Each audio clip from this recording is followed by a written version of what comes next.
நண்பர்களே, உலக test championship இறுதிப் போட்டியின் 3வது நாள் உற்சாகம், ஆவேசம் மற்றும் மன உறுதியால் நிரம்பியிருந்தது.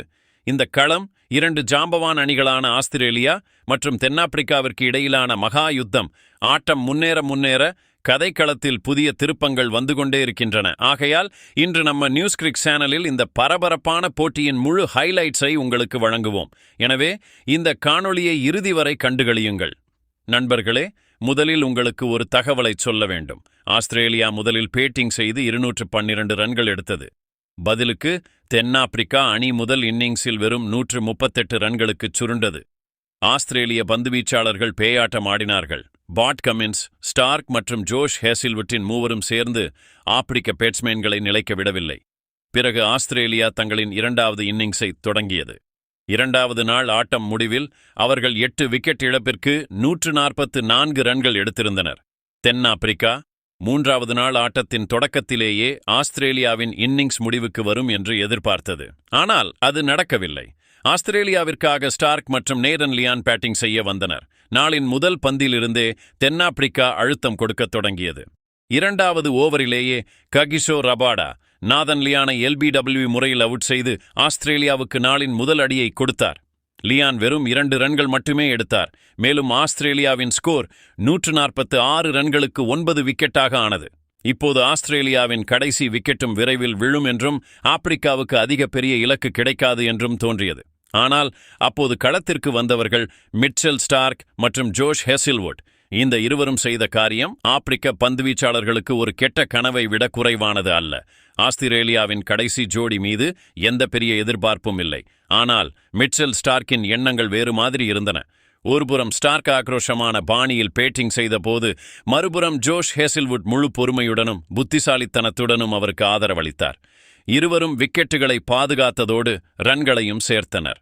மெதுவாக ஆஸ்திரேலியாவின் முன்னிலையை வலுப்படுத்தத் தொடங்கினர்.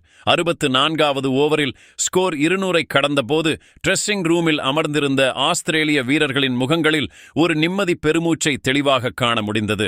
மிட்செல் ஸ்டார்க் தனது 50 ரன்களை நிறைவு செய்தார். அதுவும் அணி ஆபத்தில் இருந்த ஒரு அழுத்தமான தருணத்தில். இருவரும் இணைந்து 59 ரன்களின் ஒரு அற்புதமான கூட்டணியை உருவாக்கினர். அது வெறும் ஸ்கோர் போர்டை நகர்த்தியது மட்டுமல்லாமல் தென்னாப்பிரிக்காவின் நம்பிக்கையையும் தொடர்ந்து தகர்த்தது. இப்போது ஆப்பிரிக்காவுக்கு கடைசி விக்கெட் விரைவில் தேவைப்பட்டது. பிறகு கடைசியாக எய்டன் மார்க்ரமின் ஒரு புத்திசாலித்தனமான பந்துவீச்சால் தென்னாப்பிரிக்காவிற்கு ஒரு முன்னேற்றம் கிடைத்தது. மார்க்ரமின் பந்தில் ஜோஷ் ஹேசில்வுட் கேசவ் மகாராஜிடம் கேட்ச் கொடுத்து அவுட் ஆனார். ஆஸ்திரேலியாவின் இன்னிங்ஸ் 207 ரன்களுக்கு முடிவுக்கு வந்தது. ஆனால் அதுவரையில் மிகவும் தாமதமாகிவிட்டது. ஏனெனில் ஆஸ்திரேலியாவின் மொத்த முன்னிலை 281 ரன்களாகிவிட்டது. ஆஸ்திரேலியாவிற்காக மிட்செல் ஸ்டார்க் 58 ரன்களுடன் அவுட் ஆகாமல் திரும்பினார். அதே சமயம் ஹேசில்வுட் 17 முக்கியமான ரன்களைச் சேர்த்தார். இந்த இருவரும் காட்டினார்கள், கிரிக்கெட் வெறும் பேட்ஸ்மேன்களின் விளையாட்டு மட்டுமல்ல, தேவைப்படும்போது பந்துவீச்சாளர்களும் பேட்டால் வரலாறு படைக்க முடியும். இப்போது தென்னாப்பிரிக்காவின் முன் 282 ரன்களின் ஒரு பெரிய இலக்கு இருந்தது. 4வது இன்னிங்ஸில் இத்தகைய இலக்கை எட்டுவது எளிதானதல்ல. அதிலும் பிட்ச் பந்துகளை திருப்புகின்ற சமயத்தில் மற்றும் நேதன் லியான் போன்ற சுழற் பந்து வீச்சாளர் இருக்கும்போது. பந்துவீச்சை பற்றி பேசினால் ஆப்பிரிக்காவுக்காக ரபாடா 4 விக்கெட்டுகளை கைப்பற்றினார் மற்றும் லுங்கி எங்கிடி 3 விக்கெட்டுகளை எடுத்து நல்ல ஆதரவு கொடுத்தார். ஆனால் துரதிருஷ்டவசமாக அவர்கள் ஆஸ்திரேலியாவின் கடைசி ஜோடியை பிரிக்க முடியவில்லை. அதன் பிறகு 282 ரன்களின் மாபெரும் இலக்கை துரத்த தென்னாப்பிரிக்காவின் தொடக்க ஜோடி களத்தில் இறங்கியபோது முழு மைதானத்திலும் அமைதியும் ஆர்வமும் கலந்த ஒரு சூழ்நிலை இருந்தது. ஆப்பிரிக்காவுக்காக எய்டன் மார்க்ரம் மற்றும் ரியான் ரிக்கல்டன் ஆகியோர் தொடக்க ஆட்டக்காரர்களாக களமிறங்கினர். ஆரம்ப ஓவர்களில் இரு பேட்ஸ்மேன்களும் மிகவும் நிதானமாக விளையாடத் தொடங்கினர். விக்கெட்டுகளை காப்பாற்றுவதில் அதிக கவனம் செலுத்தினர் மற்றும் பந்துவீச்சாளர்களை படிக்க முயற்சித்தனர். ஆனால் 3வது ஓவர் வந்தவுடன் மிட்செல் ஸ்டார்க் தனது கிளாஸை காட்டினார். வேகமான துல்லியமான லைன் மற்றும் ஸ்விங் கொண்ட ஒரு அபாயகரமான பந்தில் அவர் ரியான் ரிக்கல்டனை விக்கெட் கீப்பர் அலெக்ஸ் கேரியிடம் கேட்ச் பிடிக்க வைத்து அவுட் செய்தார். ஆப்பிரிக்காவுக்கு முதல் அடி விழுந்தது. ஸ்கோர் போர்டில் வெறும் 6 ரன்கள் மட்டுமே சேர்ந்திருந்தன. ரிக்கல்டன் வெறும் 6 ரன்கள் மட்டுமே எடுத்து பெவிலியன் திரும்பினார். ஆஸ்திரேலியாவுக்கு ஒரு ஆரம்ப வெற்றி கிடைத்தது.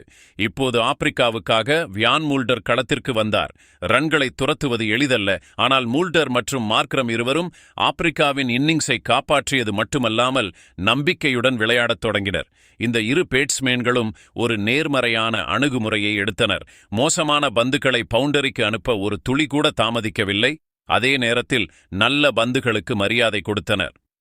மார்க்ரமின் ஃபுட்வொர்க் அருமையாக இருந்தது. மேலும் அவர் ஆஸ்திரேலியாவின் வேகப்பந்து வீச்சாளர்களுக்கு எதிராக, குறிப்பாக கம்மின்ஸ் மற்றும் போலண்டிற்கு எதிராக எதிர்த்தாக்குதல் பாணியில் ரன்களை சேர்க்கத் தொடங்கினார். 13வது ஓவர் வரை ஆப்பிரிக்காவின் ஸ்கோர் 50ஐ கடந்தது. ஆஸ்திரேலியா முகாமில் பரபரப்பு ஏற்பட்டது. கேப்டன் பாட் கம்மின்ஸ் உடனடியாக தனது மிகவும் நம்பகமான ஆயுதமான நேதன் லியானிடம் பந்தை கொடுத்தார். ஆனால் இங்கேயும் மார்க்ரம் மற்றும் மூல்டர் எந்த தவறும் செய்யவில்லை. லியானின் ஆஃப் ஸ்பின்னை இருவரும் சாதாரணமாக விளையாடினர். மேலும் அவ்வப்போது பவுண்டரிகளையும் அடித்தனர். இந்த நேரத்தில் தென்னாப்பிரிக்காவின் கையே ஓங்கியது போல் தோன்றியது. பேட்ஸ்மேன்கள் பிட்சை நன்றாக புரிந்து கொண்டு இப்போது நம்பிக்கையுடன் விளையாடினார்கள். இந்த கூட்டணி ஆபத்தானதாக மாறக்கூடும் என்று தோன்றியபோது மீண்டும் மிட்செல் ஸ்டார்க் களத்திற்கு திரும்பினார். இந்த முறையும் அவர் போட்டியின் போக்கையே மாற்றினார். ஒரு அற்புதமான லென்த் பந்தில் வியான் மூல்டர் ஃபிளிக் செய்ய முயன்றார். ஆனால் பந்து காற்றில் பறந்தது. கவர் பாயிண்டில் ஃபீல்டிங் செய்து கொண்டிருந்த மார்னஸ் லபுஷேன் ஒரு அற்புதமான கேட்ஸை பிடித்தார். வியான் மூல்டர் 27 ரன்கள் எடுத்தார். ஒரு முக்கியமான கூட்டணி முடிவுக்கு வந்தது. ஆப்பிரிக்காவுக்கு 70 ரன்கள் இருந்தபோது 2வது அடி விழுந்தது. ஆஸ்திரேலியாவுக்கு மீண்டும் போட்டியில் மீண்டு வர ஒரு வாய்ப்பு கிடைத்தது. இப்போது களத்திற்கு வந்த ஆப்பிரிக்க கேப்டன் டெம்பா பவுமா எய்டன் மார்க்ரமுடன் இணைந்து இன்னிங்ஸை மீண்டும் சரியான பாதைக்கு கொண்டு வரும் பொறுப்பை ஏற்றார். இருவரும் இணைந்து செஷனின் கடைசி நிமிடங்களில் எந்த ரிஸ்க் எடுக்காமலும் நிலைத்து நின்று விளையாடத் தொடங்கினர். மார்க்ரம் இப்போது தனது 50ஐ நோக்கி வேகமாகச் சென்று கொண்டிருந்தார். அவர் அற்புதமான டிரைவ்கள், புல் ஷாட்கள் மற்றும் ஸ்வீப்கள் மூலம் ரசிகர்களின் மனதை வென்றார். அதே நேரத்தில் பவுமா ஒரு தலைவரைப் போல் பொறுப்பேற்று பந்துவீச்சாளர்களை சோர்வடையச் செய்யும் உத்தியை பின்பற்றினார். 2வது செஷன் முடிவடைந்த போது ஆப்பிரிக்காவின் ஸ்கோர் 94 ரன்களுக்கு 2 விக்கெட்டுகளை இழந்திருந்தது. எய்டன் மார்க்ரம் 49 ரன்களுடனும் பவுமா 11 ரன்களுடனும் அவுட்டாகாமல் பெவிலியன் திரும்பினர். இந்த செஷனில் ஆஸ்திரேலியாவுக்கு 2 விக்கெட்டுகள் கிடைத்தாலும் ஆப்பிரிக்காவின் பேட்டிங் ஒரு நம்பிக்கையை தூண்டியுள்ளது. இப்போது இங்கிருந்து போட்டி சமநிலையில் இருப்பதாக தோன்றியது. எந்த அணியும் போட்டியில் வெற்றி பெறலாம். மற்றபடி இப்போது ஆஸ்திரேலியாவுக்கு விக்கெட்டுகள் தேவைப்பட்டன. 3வது செஷனிலும் எய்டன் மார்க்ரம் தனது அற்புதமான பேட்டிங்கை தொடர்ந்தார். அவரது பேட்டிங்கில் ஒரு ஸ்திரத்தன்மை, நம்பிக்கை மற்றும் ஒரு பெரிய வீரரின் அடையாளம் தெளிவாக தெரிந்தது. மறுபுறம் கேப்டன் டெம்பா பவுமாவும் மெதுவாக ஃபார்முக்கு வரத் தொடங்கினார். மேலும் மார்க்ரமுக்கு முழு ஆதரவு கொடுக்கத் தொடங்கினார். ஒருபுறம் ஆஸ்திரேலியாவுக்கு விரைவில் 1 அல்லது 2 விக்கெட்டுகளை எடுத்து போட்டியில் பிடியை இருக்க வேண்டும் என்று நம்பிக்கை இருந்தது. ஆனால் மார்க்ரம் மற்றும் பவுமாவின் இந்த கூட்டணி அவர்களின் அனைத்து முயற்சிகளையும் வீழ்த்தியது. எய்டன் மார்க்ரம் 69 பந்துகளில் தனது 50ஐ நிறைவு செய்தார். அதுவும் அவரது அணிக்கு அழுத்தம் இருந்த ஒரு நேரத்தில். இந்த பின்னிங்ஸ் வேகமாக இருந்தது மட்டுமல்லாமல் மிகவும் கட்டுப்படுத்தப்பட்டதாகவும் இருந்தது. ஒவ்வொரு ஷாட்டிலும் நம்பிக்கை இருந்தது.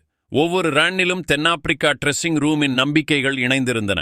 டெம்பா பவுமாவும் மெதுவாக தனது கைகளை திறக்கத் தொடங்கினார்.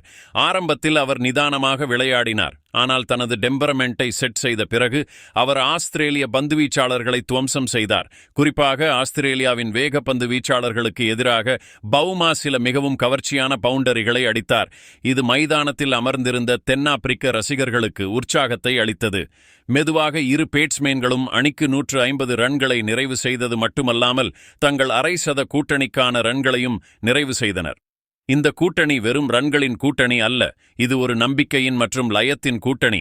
இது எந்த அணியையும் இறுதிப் போட்டி போன்ற ஒரு ஆட்டத்தில் வெற்றிக்கு இட்டுச் செல்லும். தென்னாப்பிரிக்காவின் நிலை இப்போது மிகவும் வலுவாகிவிட்டது. ஆஸ்திரேலியாவின் அனுபவமிக்க பந்துவீச்சாளர்களும் குழப்பமடைந்து காணப்பட்டனர். பிறகு வந்தது அந்த தருணம். பவுமாவும் தனது 50ஐ நிறைவு செய்தார். ஒரு கேப்டனிடம் அணியை கடினமான சூழ்நிலைகளில் இருந்து வெளியே கொண்டு வருவார் என்று எதிர்பார்க்கப்படுகிறது. அதை பவுமா சரியாகச் செய்தார். அவர் களத்தில் ஒரு முன்மாதிரியை உருவாக்கினார். தனது பேட்டிங்கால் மட்டுமல்லாமல் தனது பொறுமையாலும் தலைமையாலும். மார்க்ரம் இப்போது தனது இன்னிங்ஸை மேலும் உயரங்களுக்கு கொண்டு சென்று கொண்டிருந்தார். ஒவ்வொரு ஓவருடனும் அவரது நம்பிக்கையும் கட்டுப்பாடும் அதிகரித்து வந்தது. அவர் மைதானத்தின் 4 பக்கமும் ரன்களை குவித்துக் கொண்டிருந்தார். சுழற்பந்து வீச்சாளர்களுக்கு எதிராக அற்புதமான டிரைவ்களும் வேகப்பந்து வீச்சாளர்களுக்கு எதிராக நேராக ஆடிய ஷாட்களும் பார்வையாளர்களை கைதட்ட வைத்தன. 52வது ஓவரில் அணி 200 ரன்களை எட்டியவுடன் தென்னாப்பிரிக்காவின் நிலை இன்னும் வலுவாகியது. இப்போது வெற்றிக்கு வெறும் 82 ரன்கள் மட்டுமே தேவைப்பட்டன. மேலும் அவர்களின் 8 விக்கெட்டுகள் இன்னும் பாதுகாப்பாக இருந்தன. இந்த புள்ளி விவரங்கள் இப்போது தென்னாப்பிரிக்கா டிரைவிங் சீட்டில் உள்ளது என்பதை சொல்ல போதுமானதாக இருந்தன. பிறகு வந்தது அந்த வரலாற்று சிறப்புமிக்க தருணம். எய்டன் மார்க்ரம் ஒரு சிக்ஸர் அடித்து தனது சதத்தை நிறைவு செய்தார். இது வெறும் சதம் அல்ல, இது ஒரு பிரகடனம். ஆஸ்திரேலியாவுக்கு ஒரு சவால். இந்த போட்டியின் போக்கு இப்போது மாறிவிட்டது. டெஸ்ட் கிரிக்கெட்டில் சதம் அடிப்பது ஒரு பெரிய விஷயம். ஆனால் உலக டெஸ்ட் சாம்பியன்ஷிப் இறுதிப் போட்டி போன்ற ஒரு போட்டியில் இலக்கை துரத்தி சதம் அடிப்பது, அதுவும் இந்த பாணியில், இது கிரிக்கெட் வரலாற்றில் மிகச்சிறந்த இன்னிங்ஸ்களில் ஒன்றாக கருதப்படும். 3வது நாள் ஆட்டம் முடிவடைந்த போது தென்னாப்பிரிக்காவின் ஸ்கோர் 213 ரன்களுக்கு 2 விக்கெட்டுகள். எய்டன் மார்க்ரம் 102 ரன்களுடனும் டெம்பா பவுமா 65 ரன்களுடனும் அவுட்டாகாமல் பெவிலியன் திரும்பினர். அணிக்கு இப்போது வெறும் 69 ரன்களே தேவைப்பட்டன. மேலும் 8 விக்கெட்டுகள் மீதமிருந்தன. போட்டியின் முழு சமநிலையும் இப்போது தென்னாப்பிரிக்காவின் பக்கம் இருந்தது. ஆரம்பத்தில் வலுவான நிலையில் இருந்த ஆஸ்திரேலியா அணி இப்போது முழு அழுத்தத்தில் இருந்தது. அவர்களின் பந்துவீச்சாளர்கள் சோர்வாகவும் விரக்தியுடனும் நம்பிக்கை இல்லாதவர்களாகவும் தோன்றினர். கேப்டன் பாட் கம்மின்ஸிடமும் இப்போது அதிக வழிகள் இல்லை. ஒருபுறம் விக்கெட்டுகள் கிடைக்கவில்லை, மறுபுறம் ரன்கள் தொடர்ந்து கசிந்தன. இப்பொழுது போட்டிக்கு இன்னும் 2 நாள் ஆட்டம் மீதமிருக்க தென்னாப்பிரிக்காவுக்கு வெற்றிக்கு 69 ரன்கள் தேவை. எனவே அவர்கள் இந்த இறுதிப் போட்டியை வெல்லும் மிக அருகில் வந்துவிட்டார்கள் என்று சொல்லலாம். எனவே நண்பர்களே, தென்னாப்பிரிக்கா உண்மையிலேயே உலக டெஸ்ட் சாம்பியன்ஷிப்பை வெல்லப் போகிறதா அல்லது ஆஸ்திரேலியா மீண்டு வருமா? உங்கள் கருத்துக்களை கீழே கமெண்ட் செய்யுங்கள். மேலும் நம்ம நியூஸ் கிரிக் சேனலை லைக் செய்யுங்கள், பகிருங்கள் மற்றும் சப்ஸ்கிரைப் செய்யுங்கள்.